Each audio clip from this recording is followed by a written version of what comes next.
The lake shimmered like liquid silver in the winter sunlight as I stood on my deck, coffee in hand, savoring the peaceful morning. 2 years of careful saving, smart investments, and countless overtime hours had finally paid off in this slice of paradise.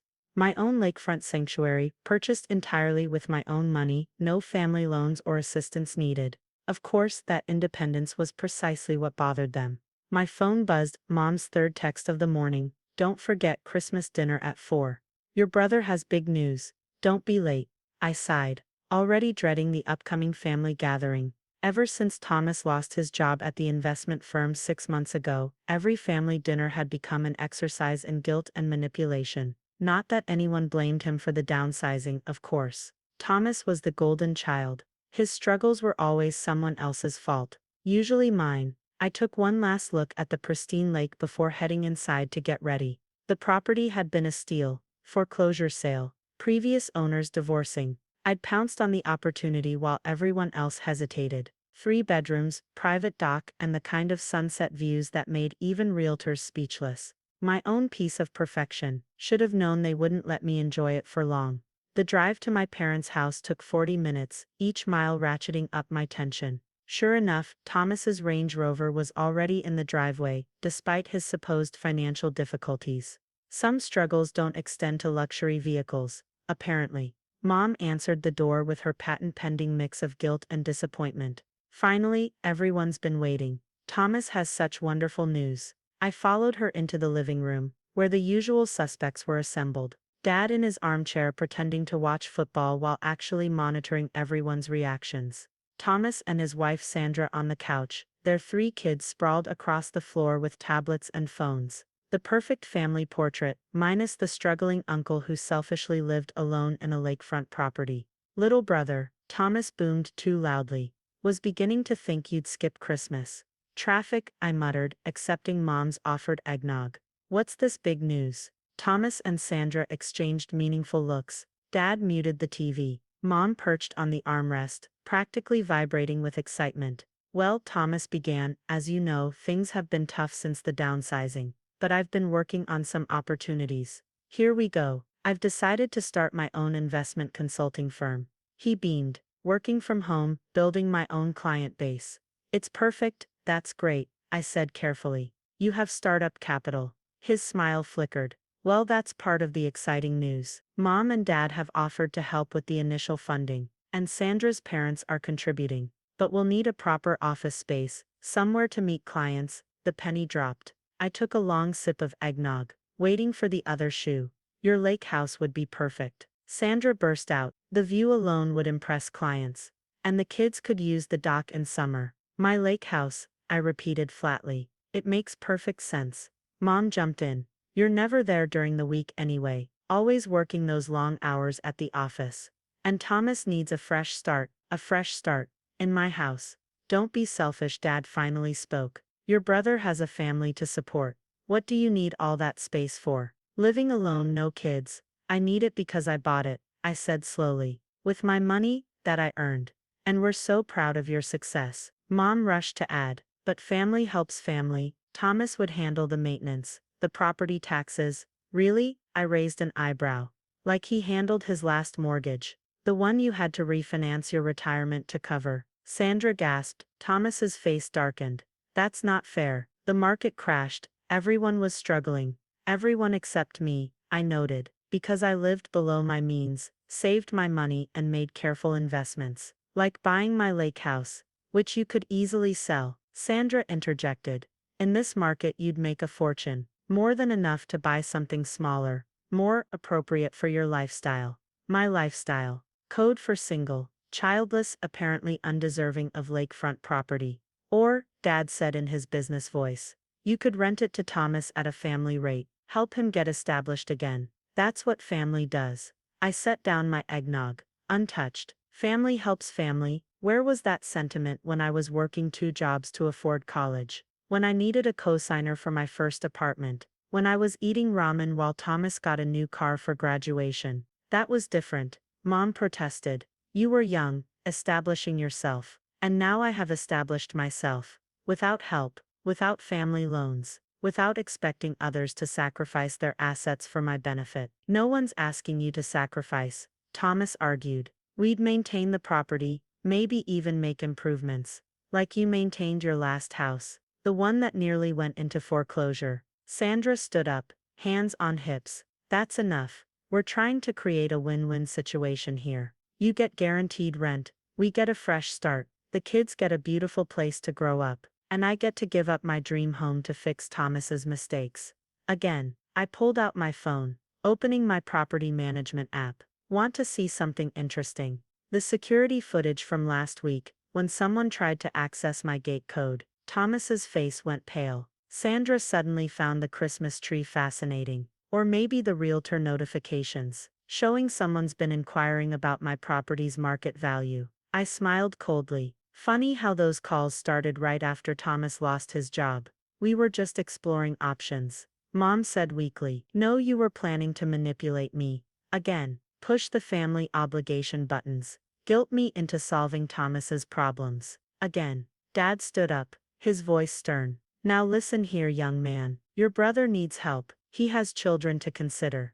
You can't what? Maintain boundaries, protect my assets, expect my brother to solve his own problems. You're being heartless. Sandra burst out. Those are your nieces and nephews. And this is my house, purchased with my money, protected by my security system, which, by the way, now has your license plate flagged for unauthorized access attempts. The room exploded into chaos. Mom started crying. Dad turned an alarming shade of red. Thomas launched into a speech about family loyalty, while Sandra herded the kids upstairs. I stood up calmly. I think we're done here. Merry Christmas.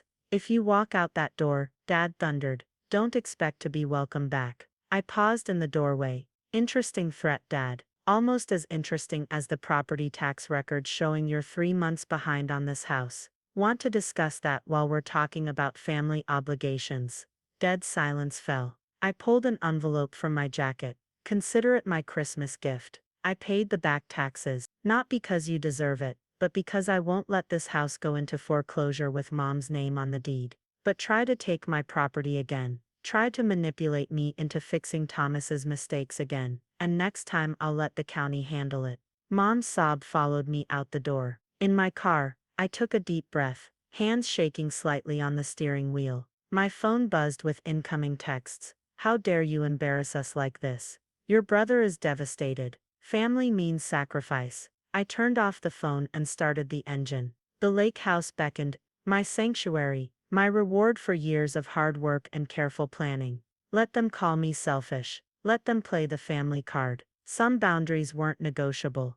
The security gate opened smoothly as I approached, recognizing my car's signature. The lake sparkled ahead, untouched by family drama and manipulation. Inside, I poured a real drink, no eggnog here, and stood on my deck, watching the winter sunset paint the water gold. My phone lay silent on the counter, probably exploding with messages. Tomorrow there would be tears and accusations, guilt trips and manipulation attempts, maybe even legal threats, or attempts to prove I was somehow incompetent to manage my own property. Let them try. I'd learned the hard way that family loyalty only counts when it flows upward. When the golden child needs saving, when the parents need bailing out, when success must be shared but failure remains individual. Well, not this time, not my house, not my sanctuary. The sun dipped below the horizon, leaving the lake peaceful in the growing darkness. Somewhere across town, my family was probably still in chaos,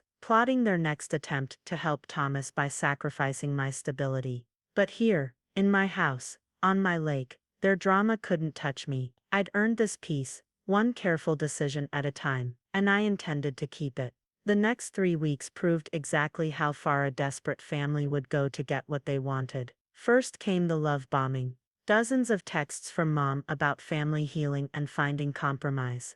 Then Dad's voicemails about reasonable solutions and temporary arrangements. Even Sandra got in on the act, sending photos of the kids looking sad by their above-ground pool. Just think how much happier they'd be at the lake, she wrote. I ignored them all. Then came the escalation. I was reviewing quarterly reports in my office when my assistant buzzed in. Sir, there's a building inspector here, Says he received complaints about unauthorized renovations. I smiled grimly. Right on schedule. The inspector, a tired-looking man named Martinez, seemed embarrassed by the whole thing. Anonymous complaint, he explained, reviewing my perfectly up-to-date permits. Claims you're running an illegal business from the property. Unauthorized construction. Let me guess, I said, pulling up my security feeds. The complaints started about 3 weeks ago. He nodded. And would these help? I handed him a folder containing photos of Thomas's Range Rover attempting to access my gate, documentation of the multiple calls to realtors, and a record of harassment complaints I'd filed. Martinez scanned the documents, sighing. Family dispute. My brother wants my house. Doesn't want to pay for it. Ah. He closed the folder. I'll mark these complaints as investigated and unfounded. But they'll keep trying, in my experience. Yes, he was right. The building inspector was just the beginning. Next came the environmental survey team, responding to concerns about dock modifications. Then the tax assessor, investigating claims of undervalued property. Each time I was ready with documentation, permits, and security footage showing the true source of the complaints. But Thomas wasn't done. Mr. Anderson, my assistant's voice was tense. Your brother's wife is here with several moving trucks. I checked my security feeds. Sure enough, 3 moving vans were parked outside my gate, Sandra directing them like a general planning invasion. Call the police, I said calmly. Report attempted trespassing, and activate Protocol Delta. Protocol Delta was my latest security upgrade, specifically designed for family intrusions. As I watched, sprinklers activated across the entire front lawn, drenching Sandra and the movers. The gate's warning system broadcast clearly. Unauthorized access attempt recorded. Police have been notified. Sandra's outraged screech was audible even through the security feed. The police arrived quickly. Small town, slow day. Officer Jenkins took one look at the situation and sighed. Miss, you can't just move into someone's property without authorization. It's a family matter. Sandra protested, mascara running from the sprinklers. My children need. Your children, I said, arriving on scene. Don't justify theft.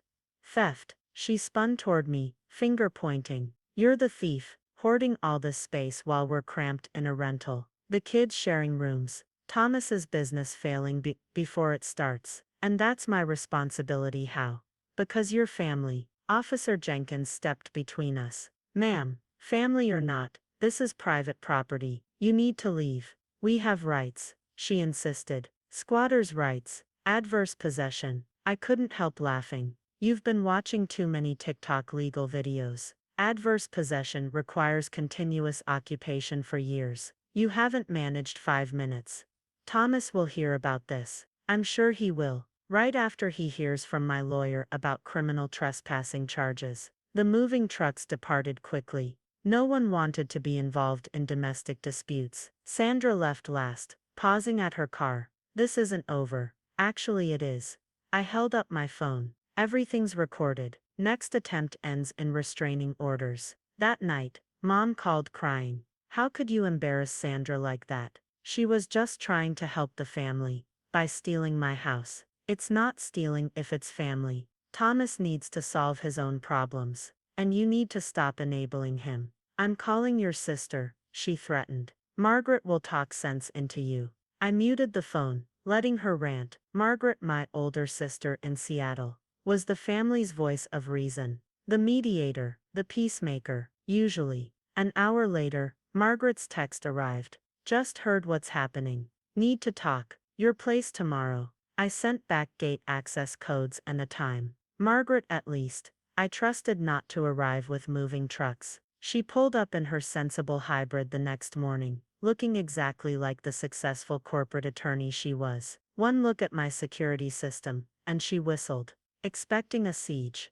Already under one. Inside, over coffee, I showed her the documentation, the harassment, the false complaints, the moving truck incident. She reviewed everything with a lawyer's precision. They've lost their minds, she finally said. You sound surprised. I knew Thomas was struggling, but this, she shook her head. They're going to get themselves arrested. That's what I keep telling them. Mom called me hysterical about evil security systems and ungrateful brothers. I snorted. Because protecting my property is evil. According to her, yes. Margaret sighed. They want me to talk sense into you. Find a family solution. And she stood walking to the window. The lake stretched perfect and calm beyond. And I'm going to talk sense into them instead. This ends now. They won't listen. They will. Her smile turned sharp. Because I'm executing Dad's power of attorney. I blinked. What? Did you know they took out a second mortgage? Another attempt to bankroll Thomas's schemes. I found out when they tried to use my name as guarantee. They what?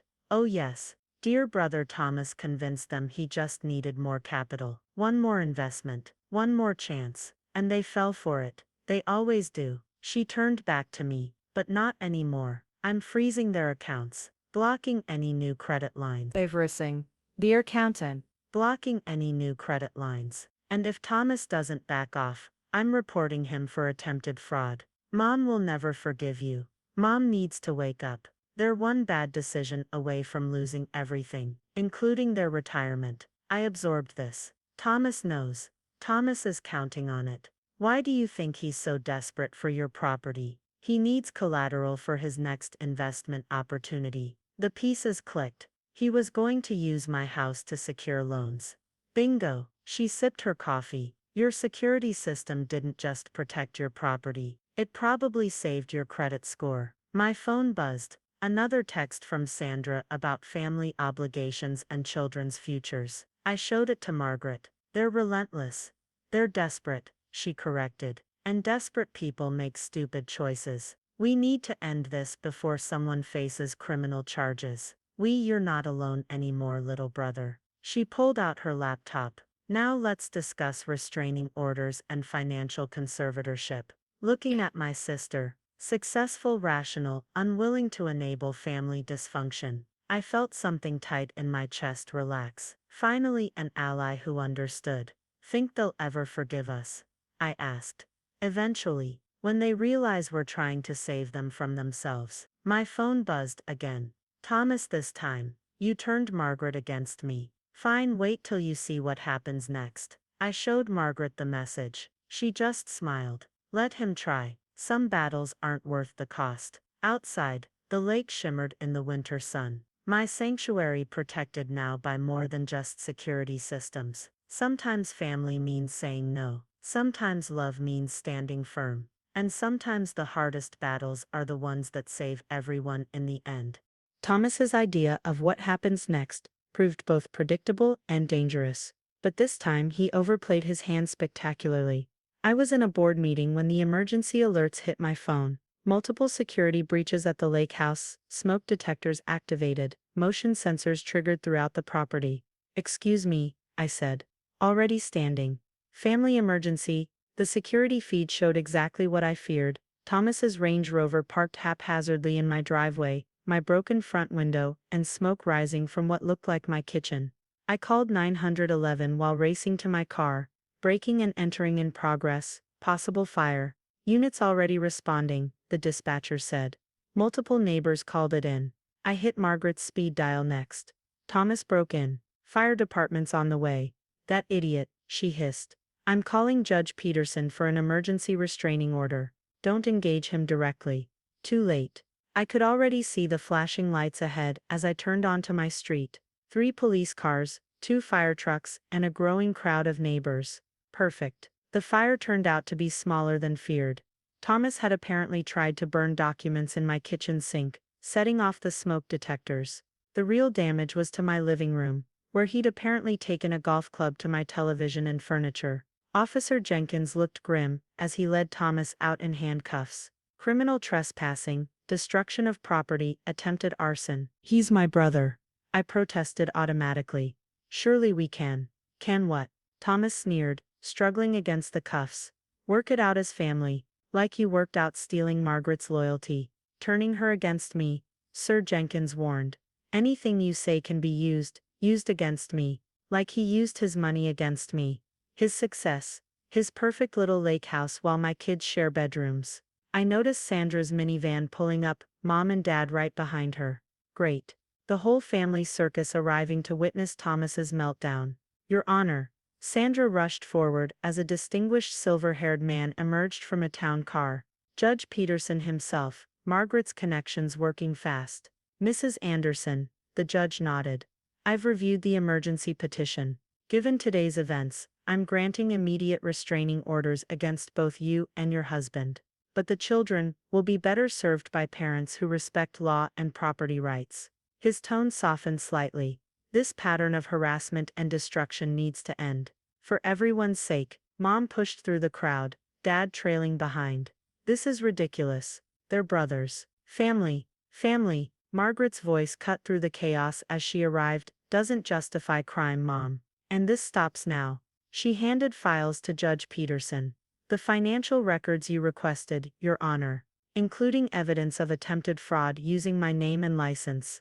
Thomas went white. You wouldn't try me. Margaret's voice was steel. One more move against this property, one more attempt to manipulate or steal, and I file formal complaints with the Bar Association and SEC. You destroy your own brother, Mom cried. Thomas is destroying himself, I said quietly. We're just refusing to let him take us down too. The fire chief approached with his report. Minimal fire damage but significant smoke, and the structural damage to the front window needs immediate attention. I nodded, already calculating costs. I'll have contractors out today. Add it to the criminal charges, Margaret instructed, along with the furniture damage and security system breach. Thomas laughed bitterly as officers led him toward the patrol car. Always the perfect brothers, aren't you? The successful ones, the responsible ones. No, I corrected. Just the ones who learned actions have consequences. Sandra started crying, clutching Dad's arm. What about the children? Their father should have thought about them before committing felony property damage. Margaret finished. She turned to Judge Peterson. Your Honor, given the financial evidence, I'd like to proceed with the conservatorship petition for our parents. Margaret, Mom gasped. You wouldn't. Already did. To protect you from yourselves. She held up more documents. 3 mortgages, 2 maxed credit lines, and multiple unauthorized attempts to access my legal credentials, all to fund Thomas's schemes. Dad seemed to age decades in moments. We were trying to help. You were enabling, I said gently. And it ends today. The crowd slowly dispersed, as Thomas was driven away and fire trucks departed. Judge Peterson reviewed paperwork with Margaret, while Mom sobbed and Sandra made frantic calls to lawyers. I stood on my damaged porch, surveying the chaos. All this because family couldn't respect boundaries. Couldn't accept consequences. Couldn't let go of golden child syndrome even when it threatened everyone's stability. A contractor crew arrived, Margaret's efficiency at work again. As they boarded up my broken window, Dad approached hesitantly. Son, I don't know what to say. There's nothing to say, Dad. Just decisions to make. About whether you'll accept Margaret's help to fix your finances. About whether Mom will stop enabling Thomas's destructive behavior. About whether this family can learn to respect boundaries before we lose everything. He looked old, defeated. We thought we were helping. You were co-signing his chaos. And now look where we are. Sandra stormed up, phone clutched like a weapon. The lawyers say we can fight this, challenge the restraining order, dispute the charges, and risk Thomas facing maximum penalties. Margaret joined us, armor cool in her designer suit. Choose carefully, Sandra. One more bad decision could cost him everything. He's already lost everything. His freedom, his family, his future. No, I corrected. He lost control. Of my property. Of his schemes. Of this situation. There's a difference. Mom's wail cut through the tension. My babies are fighting. My family's destroying itself.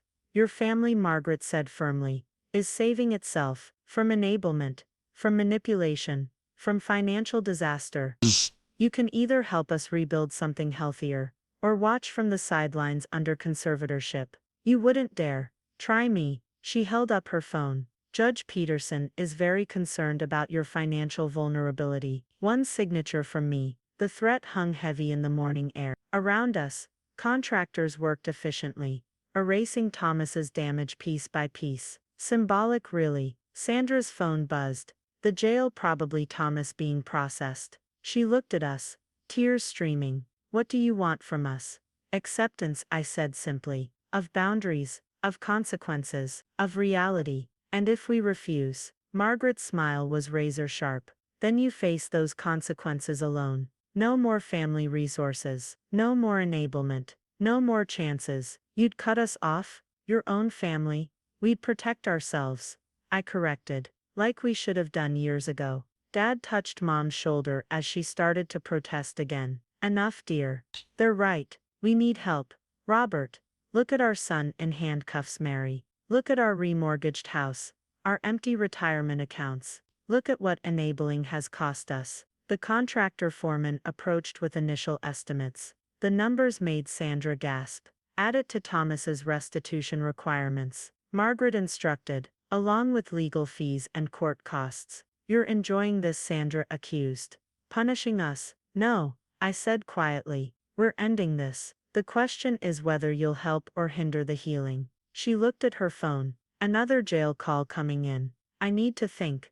Think carefully, Margaret advised. Your children's future depends on making better choices than your husband did. As Sandra walked away, Mom turned to me with pleading eyes. You'll forgive him eventually, won't you? He's your brother. Forgiveness requires repentance.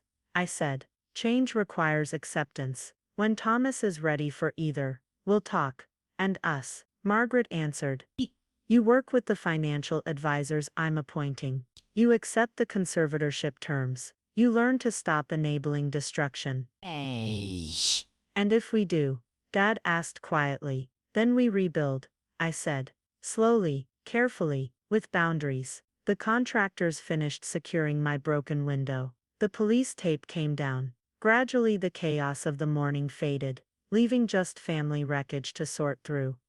But maybe, just maybe, something stronger could rise from these ashes, something built on respect instead of manipulation, on boundaries instead of enablement, on truth instead of comfortable lies. 6 months after Thomas's arrest, I stood in my newly renovated living room, watching dawn break over the lake. The repairs had given me a chance to upgrade. Better security, stronger windows, enhanced surveillance, a fortress disguised as a sanctuary. My phone buzzed with Margaret's text.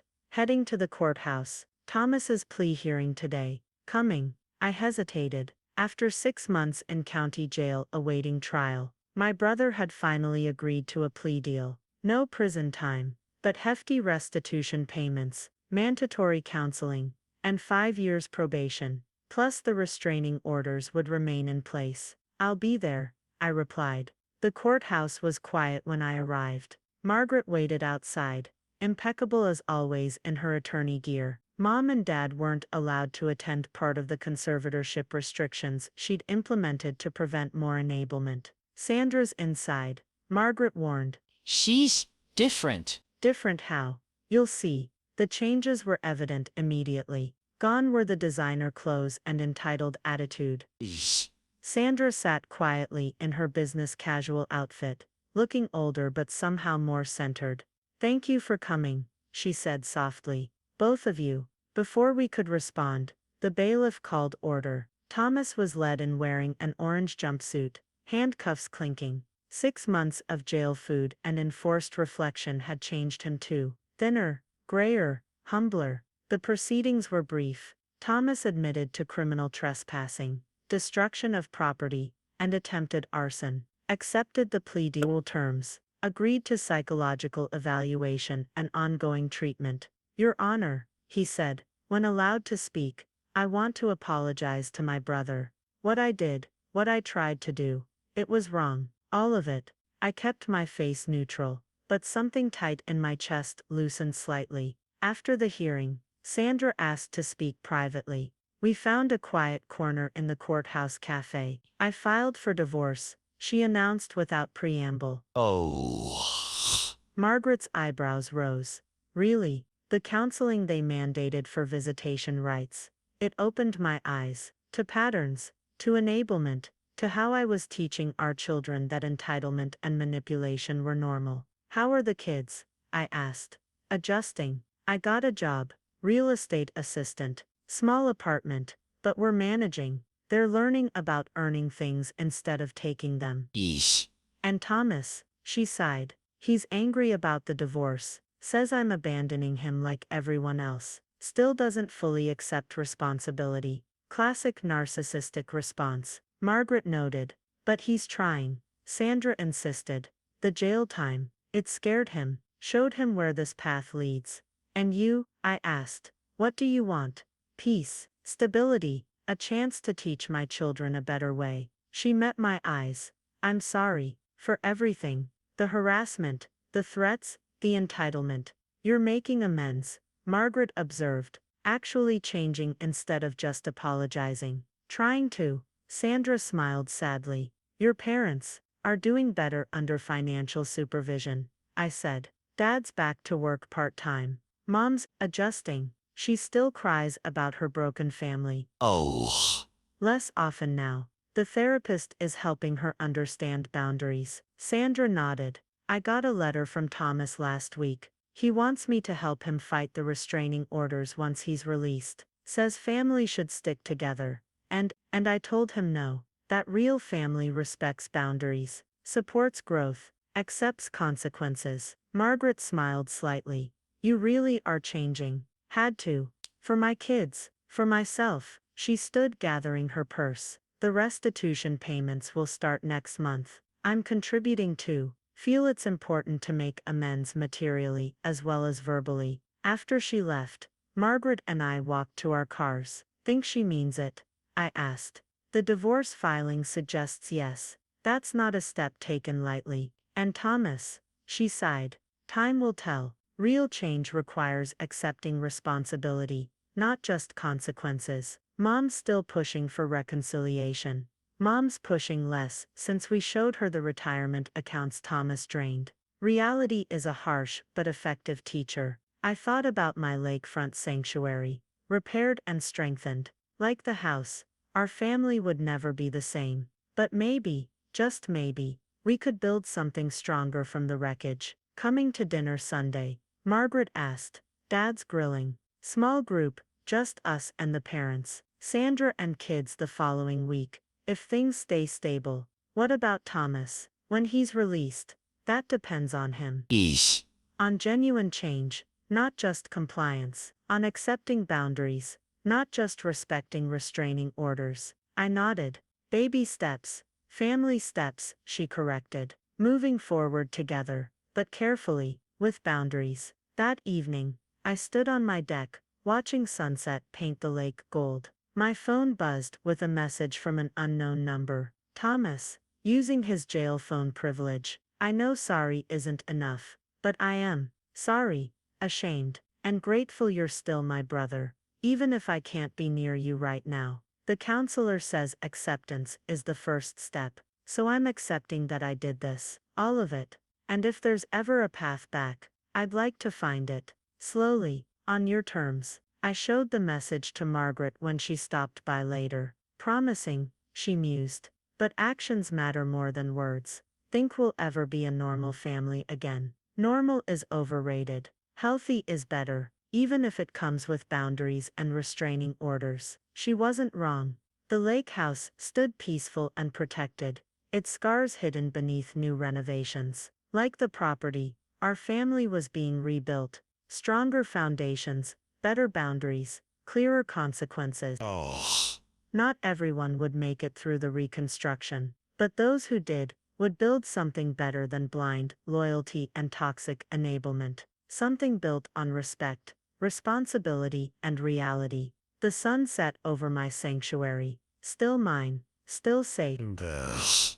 In my hand, Thomas's message blinked. Not an ending, not quite a beginning, but maybe a path forward, one careful step at a time. End of story.